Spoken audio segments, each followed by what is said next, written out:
Olá, sejam todos muito bem-vindos à apresentação da proposta de solução para a problemática do aborto, elaborado por mim, Eduardo Greco, em abril de 2022.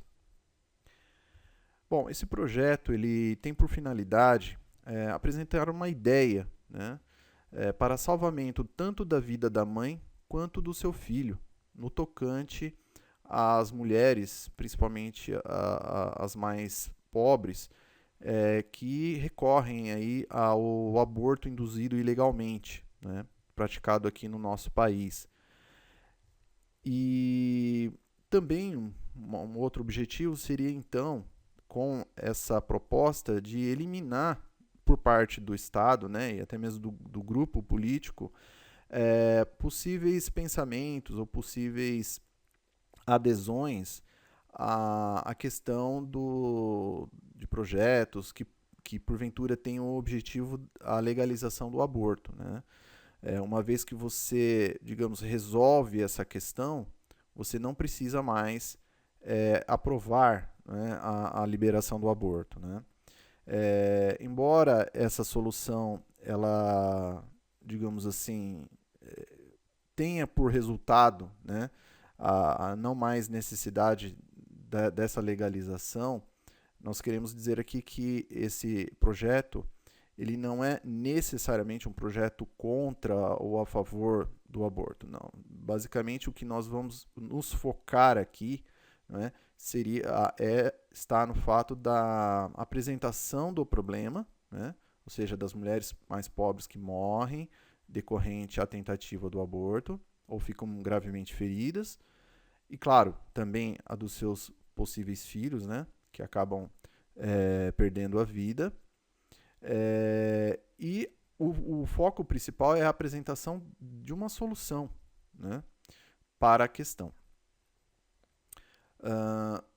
E também, né, nós vamos incluir aqui novamente aquela questão, né, dos grupos que afirmam, né, sobre o direito próprio, né, do uso do seu próprio corpo, ou da liberdade de escolha, né, e colocar algumas informações, até mesmo de cunho jurídico, que deixam claro que essa liberdade ela é uma falácia, ou seja, ela é aparentemente correta, mas no fundo ela se encontra aí em profundo engano, né? Vamos explicar mais adiante, né? Que quando se trata a vida de um terceiro, então esse se sobrepõe sobre a vida, digamos assim, a escolha, na verdade, né? Daquela que abriga aquela vida, né? Mas, novamente, não é um projeto de, digamos assim, se colocar, né, contra um grupo, nesse caso, a favor do aborto. Não. Né? Mas, ao mesmo tempo, nós vamos deixar claro, através de informações pautadas na lei, né, que esse pensamento pró-aborto ele está equivocado. Né? Muito bem. Vamos então iniciar com algumas reflexões.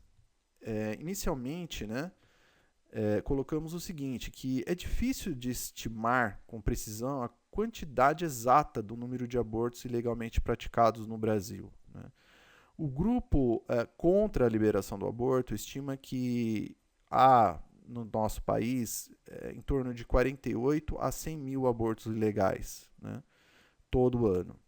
Já o grupo a favor da liberação, né, já tem um número aí muito maior estimado, né, de 500 a 800 mil abortos clandestinos. Bom, difícil dizer qual dessas duas vertentes está mais próxima da realidade, porquanto o próprio nome já diz, né, esses abortos são praticados ilegalmente, ou seja, para se coletar esses dados seria necessário estar, digamos, presencialmente aonde são praticados ilegalmente, né? Ou seja, é muito difícil fazer, digamos assim, ter com certeza, né, os números. De qualquer forma, pelo menos dos abortos legalmente permitidos, né, e até mesmo realizados pelo Sistema Único de Saúde, o SUS, consideramos eles até que muito altos, né? Nós tivemos aí, só de janeiro a junho de 2020, um número de 1.024 casos, né, permitidos, né? Vamos ver mais adiante, né, quais são esses 3 tipos, mas basicamente, como foi dito, né, já são um número bem alto. O que costuma acontecer é que esses grupos, né, tanto os que fizeram legalmente, né, e quanto os ilegalmente, eles somam esses números e apresentam como uma bandeira, né, como defendendo, digamos assim, a legalização, né, utilizando então a questão da saúde da mulher mais pobre, né, como bandeira, para poder, digamos assim, se colocar a favor da legalização. Agora, antes então até aqui nós apresentamos então a problemática, né? Mas agora vamos fazer algumas reflexões, não é? Nós temos aqui, olha, um momento muito importante na vida de qualquer ser humano, né? Basicamente, o que nós estamos vendo aqui é o momento da concepção, ou seja, quando o gameta masculino, através do espermatozoide, ele consegue romper, né, a proteção do óvulo, que é o gameta feminino, e quando ele entra ali dentro, né, ele perde a cauda e o núcleo, né, ele se funde com a do óvulo, formando então o que nós chamamos ali no canto superior esquerdo de zigoto, né, ou célula ovo. Ou seja, é a célula primária, né, que vai dar a origem a toda uma ramificação chegando até um corpo adulto. Então, ou seja, dessa célula inicial, ela vai se subdividir em 2 células, né? Depois, dessas 2 células, em 4 células, dessas 4, 8 células, e então vai, digamos, um termo, digamos assim, da medicina, né? Vai se tornar então uma mórula, ou seja, diversas células dentro, né, desse conjunto. Posteriormente, se tornará então um blastócito e assim por diante, né? Vai se multiplicando cada vez mais essas células até formar então o feto, né, que já começa a ter uma pequena aparência de um ser humano, né, quase de um pequeno animal. Depois vai se tornar o bebê, né? Esse bebê então ele nasce, cresce, se torna uma criança, depois um jovem, um adulto, até chegar à condição de um ser humano idoso, né? Melhor dizendo aqui. Então nós vamos perceber que dessa concepção, né, nós temos todo um encadeamento, né, em que inicialmente não há a apresentação na figura estética de um ser humano, né, como nós podemos ver ali nos estágios embrionários, né? Mas, de um certo período, ele apresenta um formato de ser humano. Mas, nós vamos ver que não é diferente, não é? Basicamente, tudo faz parte de uma coisa só. E aí nós temos que fazer uma pergunta aqui, não é? Há alguma diferença na multiplicação e manutenção celular? Então, chamaremos isso tudo de vida biológica, por exemplo, né? Que é para nosso estudo. Entre o zigoto, né, que é aquela primeira célula original, e todo o restante que vem a partir dessa célula, né? Então, os estágios 2, 4, 8 células, a mórula, blastócito, feto, bebê, criança, jovem, adulto e velho. Há alguma diferença, né, em termos de vida, né, entre todos esses estágios para um ser humano, para a formação de um ser humano? Há alguma diferença? Não, nenhuma. Não há nenhuma diferença, né? Como nós vamos demonstrar aqui, olha. Cada um dos estágios dependem um do outro. Então, por exemplo, um idoso, ele só conseguiu chegar nessa condição porque ele foi permitido ter vivido como um adulto. Assim como o adulto, ele só existiu porque antes dele, ele viveu como um jovem. Né?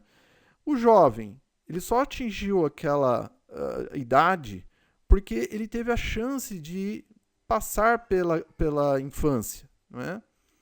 E a criança só pôde brincar porque ele existiu como um bebê. Né? E assim por diante. Então, o feto, ele só existiu porque alguém permitiu que o blastócito existisse, ou seja, ninguém foi com uma ferramenta lá no útero feminino e destruiu esse blastócito. Né? Ninguém fez isso. Então, por isso que pôde haver o feto, pôde haver o bebê, a criança, o jovem, adulto, velho, etc. Assim como, novamente, né? O blastócito só existe porque alguém permitiu, né, que no estágio de mórula isso se completasse, esse estágio. Né? E assim por diante, né? Até chegar então lá no zigoto. Né? Então nós vamos ver que está tudo interligado, tudo faz parte de uma mesma coisa. Né? Então, ou seja, e aqui vem então a questão fundamental que nós temos que refletir sobre essa questão aí do aborto. Que se nós, por exemplo, né, matássemos, por exemplo, o zigoto, né, o que nós estaríamos fazendo? Nós estaríamos matando uma pessoa adulta. É a mesma coisa. Né? Ou seja, matando o zigoto, você está... É como se você estivesse, assim, desculpem um exemplo, mas dando um tiro numa pessoa adulta. Né? Ou seja, é um assassinato. É a mesma coisa, não tem diferença nenhuma. Porque um depende do outro para existir. Né? Vamos pegar um outro exemplo aqui. Se nós eliminássemos o blastócito, né, nós teríamos o quê? Vamos dizer, enforcado uma criança, um exemplo. Né? Mas que é a realidade. É basicamente a mesma coisa, é o mesmo princípio. Né? Então, ou seja, a liberação, né, digamos, da eliminação dos estágios mais iniciais de um ser humano, eles são o mesmo crime. Né? Eles representam o mesmo crime. O que está, claro, no Código Civil previsto como equivocado. Ou seja, não se pode fazer isso. Né?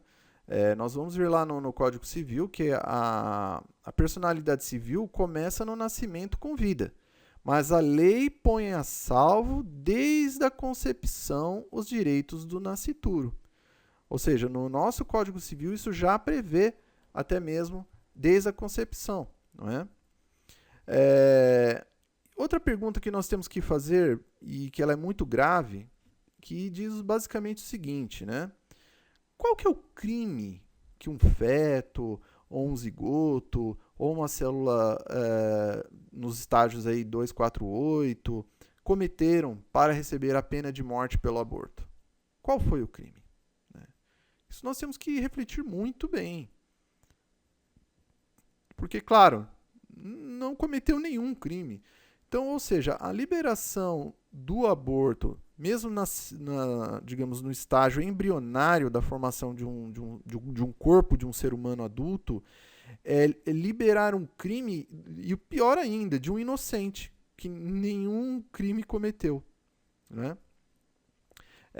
E através ainda de uma pena de morte, né? O que está na Constituição como que não haverá pena de morte, né? Como nós podemos ver aí no título 2, capítulo 1. Né? E aí, então, esses grupos, né, de feministas de ultradireita, né, ou ultrafeministas, vamos melhor dizer assim, né, que atestam hein, sobre a questão do corpo e que é somente deles e tudo, né? Que ali há um equívoco. Né? Por quê? Né? À medida que um outro ser se forma, ainda que dentro, né, no caso ali da mulher, já existe o quê? O direito de um terceiro, né, que seria do nascituro. Então, logo, o direito desse terceiro ele sobrepõe sobre o outro, ou seja, sobre a mulher. Então, ou seja, ela não tem esse direito de tirar a vida de um terceiro, ainda mais um inocente, não é? Que não tem como se defender, não cometeu crime algum, não é? Até mesmo porque, convenhamos, né? Também haverá mulheres ali, não é? Na condição de um futuro ser humano a nascer, né? Tanto mulher quanto um futuro homem, mas poderia se pensar assim também, não é? E, claro, retornando aqui à nossa Constituição, agora no artigo 5º, né?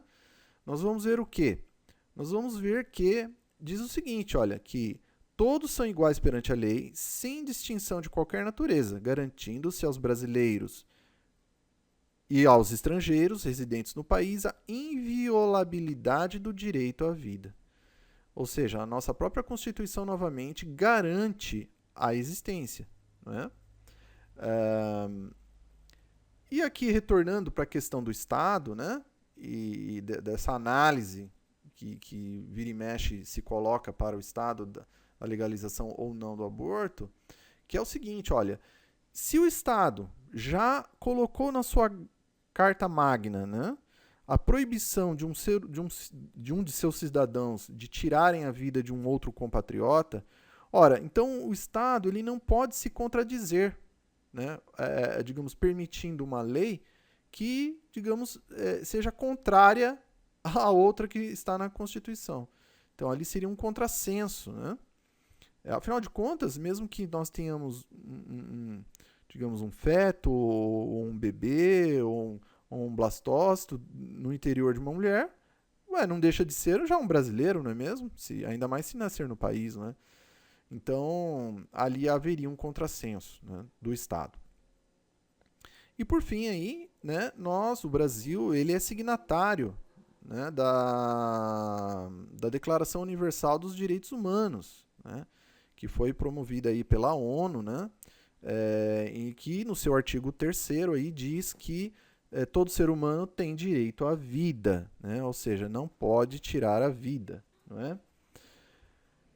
Então, olha, nós vamos notar o seguinte, né? Mas e esse problema então das mulheres, né? Que são inúmeras aí que cometem esse ato e que procuram a rede de saúde, muitas acabam ficando com sequelas, né?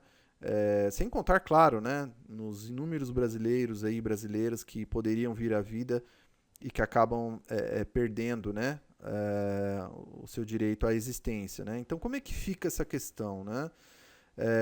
Então nós estamos assim numa espécie de dilema, né? Então, de um lado, você tem a preocupação da vida e da saúde das mulheres mais pobres, e do outro, dos futuros brasileiros, né, que estão com os corpos em processo de formação no ventre dessas mesmas mulheres, né? Então, o que fazer então? É possível defender a vida e o bem-estar de ambos? Né? Se sim, como? Né? E aqui então vem a nossa proposta para a solução da questão. Né? Considerando que a saúde pública, né, ela é competência, ou seja, é de responsabilidade das esferas governamentais, tanto no seu âmbito federal, estadual e municipal, não é?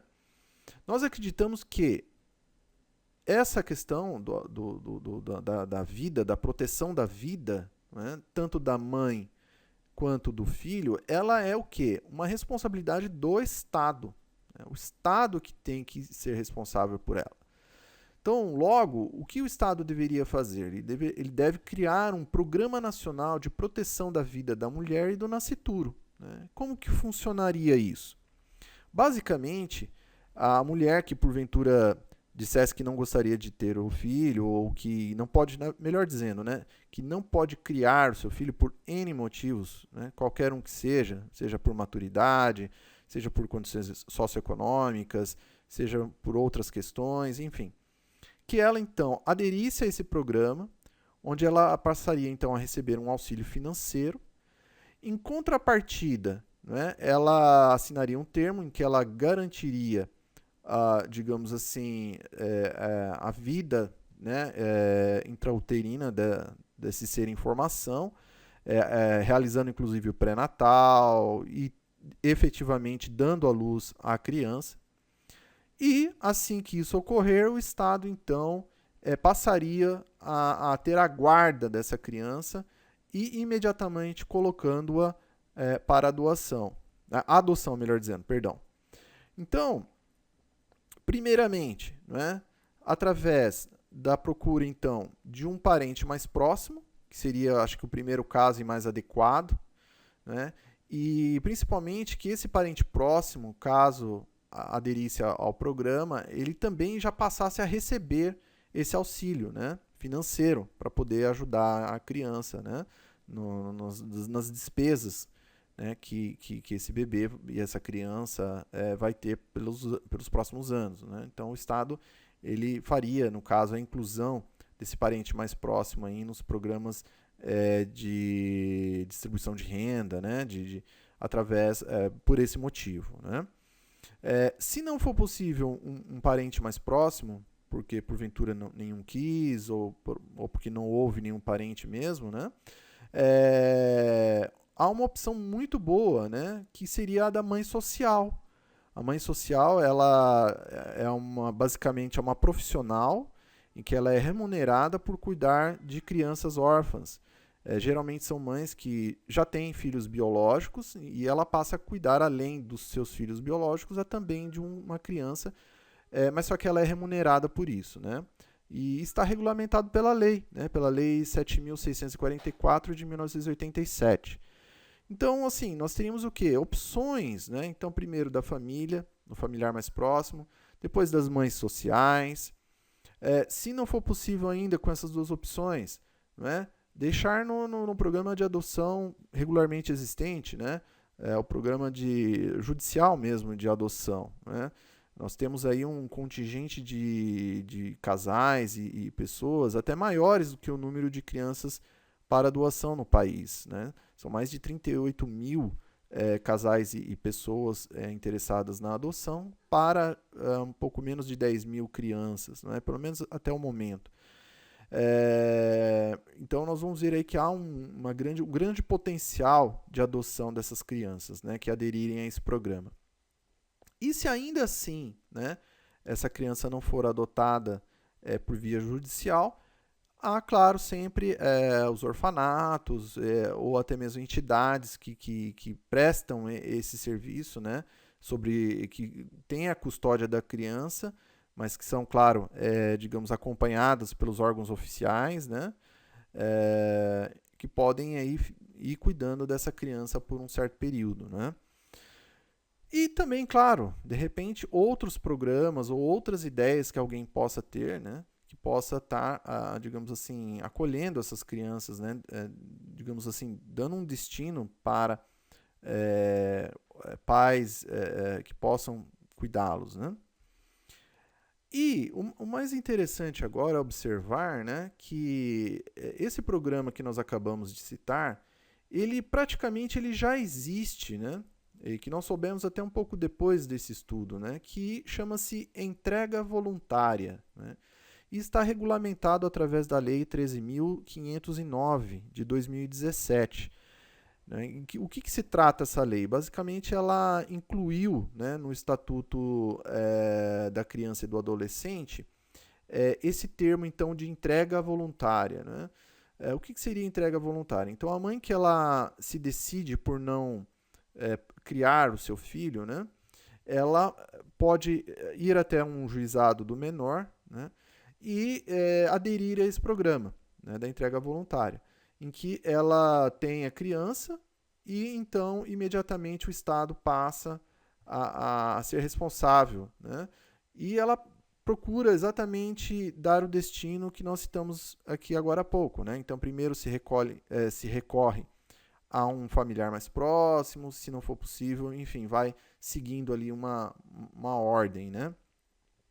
A única diferença que existe entre esse programa que nós estamos sugerindo e a entrega voluntária é que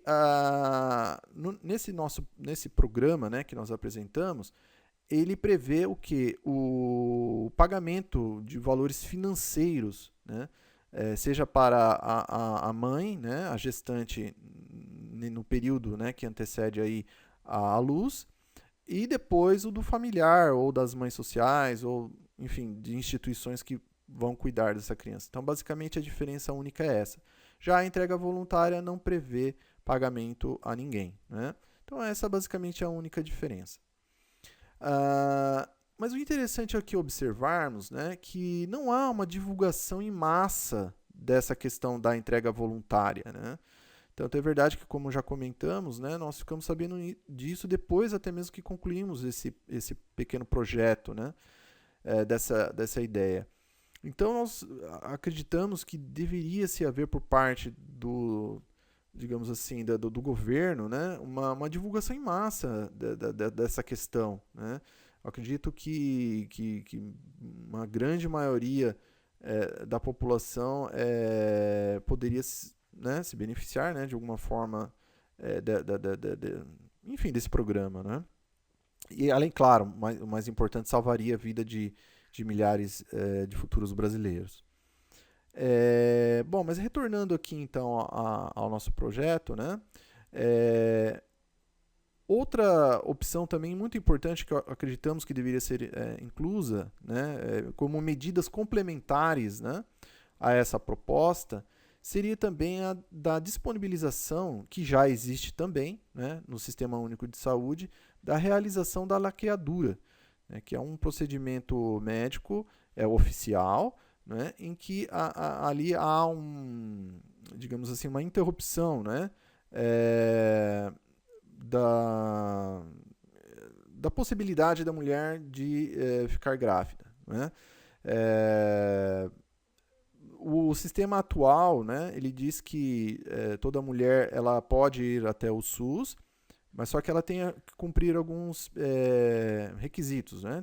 Tem que já ter pelo menos 2 filhos biológicos e talvez algum outro requisito. O companheiro, caso haja, né, se for casada, tem que dar anuência também, né? Mas eu acredito que essa questão ela deveria ser inclusa e também difundida largamente, não é?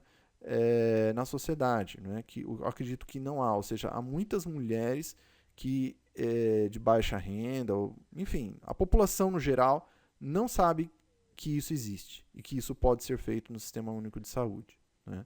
Então, ou seja, falta o quê? Informação em massa de caráter público, né? O que nós vemos, por exemplo, nas grandes redes de televisão, que é muito mais o entretenimento com praticamente a inexistência de informações públicas, né? Há muito pouco. Então, acho que o governo deveria ficar atento a isso. E também uma outra medida complementar, né, a esse programa que nós apresentamos aqui hoje, seria o quê? Uma educação em massa sobre toda essa questão, né, de planejamento familiar, educação sexual nas escolas, ou seja, é fundamental, né, que houvesse o quê? Uma retomada da educação também nesse sentido, né, nas escolas, né? Ou seja, a educação em período integral ela é fundamental, né? Enquanto o Brasil efetivamente não introduzir a educação em período integral no país todo, né, que possa permitir com que, por exemplo, essa cadeira, né, ou seja, essa matéria, né, de planejamento familiar esteja inclusa ali para formar toda uma geração de brasileiros, eu acredito que essa questão do aborto ainda vai persistir por muito tempo ainda, né, do aborto ilegal, devido que muitas vezes a falta justamente dessas informações, né, de educação sexual, planejamento familiar, etc.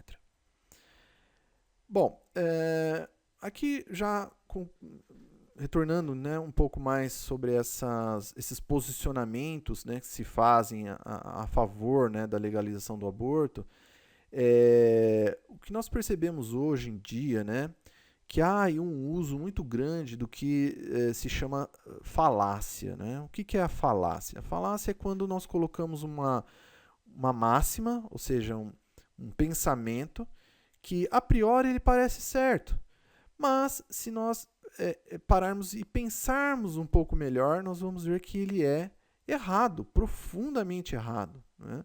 Então aqui, por exemplo, um exemplo, tá? Só para ilustrarmos aqui. né? Aqui quando esse pensamento é colocado aqui, não é? Armas não matam pessoas. Pessoas matam pessoas. Bom, se nós pararmos, assim, apenas lermos, né? Nós vamos até dar razão, né? Ou seja, realmente, somente uma pessoa pode matar uma pessoa, mesmo que ela utilize uma arma. Ou seja, a arma por sozinha ela não consegue ir lá, né? Ela não tem vida própria de ir lá e cometer um ato desse. Mas só que o interessante aqui é que essas mesmas pessoas que colocam esse pensamento não dizem, né? Que é o seguinte, olha só, sem armas, pessoas não matam pessoas. Ou seja, se nós eliminarmos as armas, mesmo que as pessoas queiram matar as outras pessoas, elas não vão conseguir, porque elas não vão ter o meio. Né? Então, isso aqui é uma falácia, né? Ou seja, aquela informação principal do começo é uma falácia. Ou seja, uma suposta verdade que, na verdade, você vê, com uma pequena análise, nós vamos ver que ela é incorreta. Né? Então, concluindo aqui, olha, essa questão da liberação do aborto, né, em que esses grupos todos defendem e que estão pressionando, né, a muitos dos deputados, alguns próprios deputados apresentando aí propostas, né, para ampliação da questão do aborto, né, assim como muitas outras, né, do jogo ilegal, do jogo do azar, da venda indiscriminada de armas, enfim. Tudo isso, né, basicamente está no mesmo caldeirão, né? O que ela faz, né? Ela quer o quê? Ela quer tornar um crime individual num crime coletivo. Então nós temos que pensar um pouco nessa questão, né? É viável nós tentarmos corrigir um crime, né, com outro crime? Ou seja, um crime individual com um crime coletivo? Claro que não, né? Claro que não. Essa questão também da liberação das drogas, né? É a mesma coisa, né? Ou seja, tá tudo no mesmo caldeirão ali, né? São falácias, são grupos que querem tomar a minoria como por maioria. Né? Então, nós temos que refletir muito sobre essa questão. Bom, e então, agora sim, concluindo, né? Nós gostaríamos apenas de fazer um convite, né, a todos aqui para refletirmos agora sobre esses 3 casos que atualmente no país existe por lei, né, e que são aí, digamos, liberados, né, para caso a mulher esteja em uma dessas questões, né, em que ela pode ou não optar pelo aborto legal, né, ela não é obrigada, né, a decisão é dela, né. Quais são esses 3 casos, né? Então, a primeira, quando há risco da mulher, né, em caso da sua própria gravidez, se houver ali algum risco, então ela pode optar, né? Caso, então, também do estupro, né, que é um ato bárbaro, né, que é realmente muito complicado, né, a mulher pode ficar grávida, né, decorrente desse ato ilícito. E também, e por último, a do feto anencefalo, né, que foi liberado recentemente pelo Supremo Tribunal Federal, né, ou seja, de um feto que há uma má formação do cérebro. Bom, então a reflexão que nós gostaríamos de fazer é a seguinte, né, a primeira delas, ela se trata de uma senhora chamada Ana Alves Franco. Né? A dona Ana, ela foi nada mais, nada menos que a mãe do humanista, né, e caritativo homem Divaldo Pereira Franco. Né? Os que não conhecem, basta colocar na pesquisa, né, e vão poder ali fazer um levantamento, né, foi um grande divulgador, né, de uma doutrina que, enfim, fomenta, né, ideias boas para a humanidade. Ele conferiu 3 palestras na ONU, né, mais de 6 mil, se me engano, é uma quantidade absurda de palestras no mundo inteiro. E além, claro, de todo o seu trabalho social, né?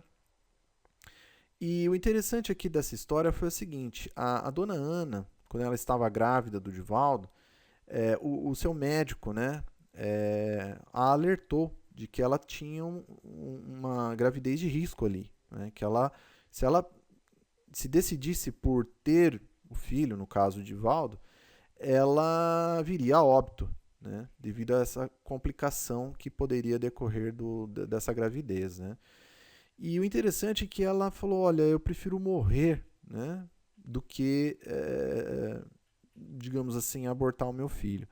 E olha só que interessante, esse pequeno gesto e grande ao mesmo tempo, né, permitiu a existência nada mais nada menos do que Divaldo Pereira Franco, né, que com seu amigo ele criou uma das maiores instituições de caridade, né, do Brasil, né, chamada Mansão do Caminho, que se localiza num bairro muito pobre de Salvador, na Bahia, e que inclusive adotou inúmeras das crianças, né?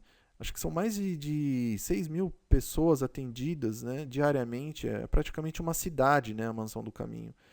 É uma obra 100% filantrópica, voltada para o atendimento dos mais necessitados. Então, ou seja, olha só, o gesto dela, né, não só salvou o Divaldo, mas também a vida de milhares de outros brasileiros posteriormente, né? E o interessante é que observar também o seguinte, quando ela teve Divaldo, ela não faleceu, tá? Então, assim, tem esse outro detalhe interessante.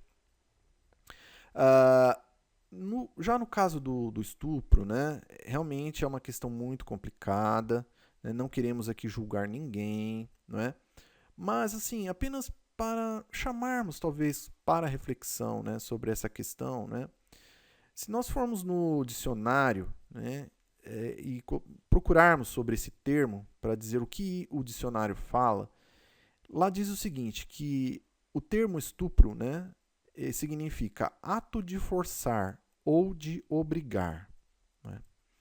Agora, ok, realmente é inadmissível, né, que uma mulher sofra, digamos, esse ato de forçar, de obrigar a algo que ela não queira, ainda mais que gere, no caso, uma gravidez. Tá?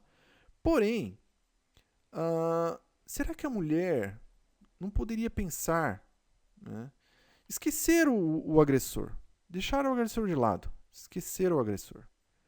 E, quem sabe, pensar na vida que ali está sendo gerada, no sentido de permitir que essa vida, digamos, ocorra, né? Ou seja, que tenha pelo menos o filho. Claro, dificilmente vai conseguir, né, cuidar, porque, enfim, é realmente complicado, mas de repente doar, né? Melhor não, doar não, é adoção. Colocar para a adoção, né? Afinal de contas, se de repente a mulher que tem esse direito, segundo as leis aqui do nosso país, se ela, digamos assim, também recorrer ao aborto, será que ela não está também, digamos, forçando um terceiro a aceitar algo que esse terceiro não quer, ou seja, contra a sua vontade, ou seja, aquela célulazinha ali que está se multiplicando, né? Que vai se tornar um feto, que depois vai se tornar um bebê, ele também não quer morrer, né? Não quer morrer. Se a gente colocar na internet, tem um vídeo que mostra um pequeno feto, né? E claro, é filmado com microscópio eletrônico, então assim, dá para ver, né? Então quando há ali uma tentativa de cortar aquele cordão umbilical ali, né, como se o feto ele estivesse pulando, né? Ou seja, ele não estava deixando, porque ele não queria, né? Ou seja, não queria, né, morrer. Então assim, será que a mulher também não estaria, digamos, estuprando de uma certa forma a vontade desse terceiro em optar pela vida? Então, não seria para a mulher talvez até mesmo uma forma de, digamos, eliminar, né, do seu pensamento aquele ato bárbaro, sabendo que ele permitiu dar a vida a alguém, né? Claro, não vai haver mais, né? Ok, uma outra família, um outro lugar vai cuidar e poderá seguir a sua vida, digamos assim, à frente, tendo praticado um bem, mesmo tendo recebido algo ruim, não é?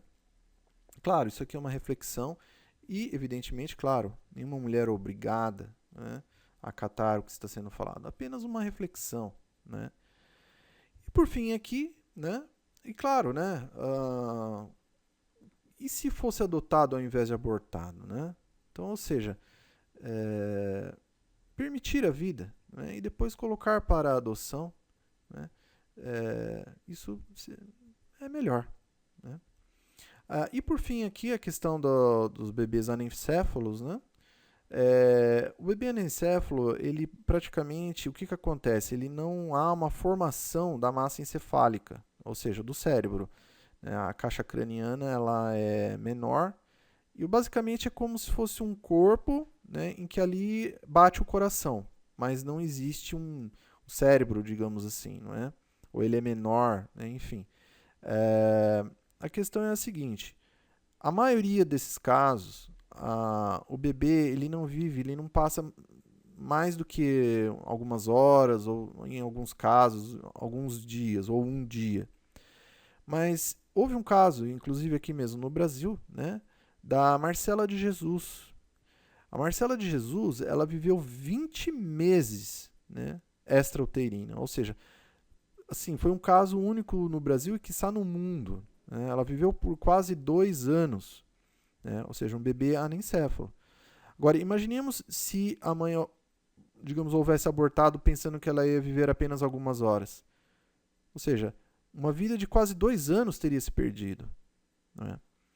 Então, assim, são raros os casos? Ok, mas ainda assim pode acontecer. Então, nós não podemos pensar, digamos assim, na questão, vamos optar pelo mais fácil.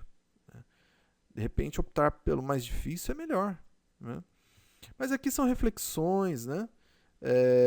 Até mesmo porque a proposta em si, né, da proteção da vida, tanto da mulher quanto da vida do bebê, ela já foi apresentada, tá?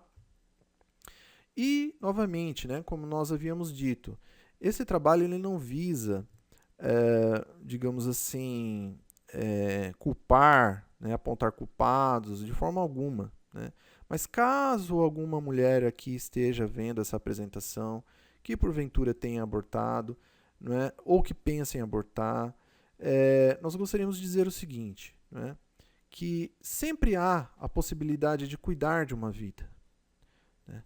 Seja por outras possibilidades próprias, pela adoção, pelos cuidados destinados aos menores nos orfanatos ou nas ruas, enfim, aos mais necessitados de toda sorte, né? Então, por isso, não desamine, né? A vida continua e o mais importante é daqui para frente, né? E fazer o melhor, né? Até mesmo porque, quem sabe, né, uma nova oportunidade é dada e a gente consegue, então, permitir, né, que a vida se dê. Tá ok? Agradeço a todos, né? Caso queiram ler o texto desse projeto, né, ele está disponível aqui no endereço abaixo, em PDF, né? Caso queiram mandar alguma correspondência também, o e-mail se encontra acima. E, por fim, as imagens utilizadas aqui nessa apresentação, elas foram todas baixadas da internet e consideradas de uso gratuito, né, ao domínio público. Então, caso alguma delas, porventura, tenha algum direito autoral, copyright, por favor, nos avise nesse outro e-mail aqui, para que nós possamos, então, retirá-los do ar. Tá ok? Agradecemos mais uma vez. Um abraço a todos. Muito obrigado.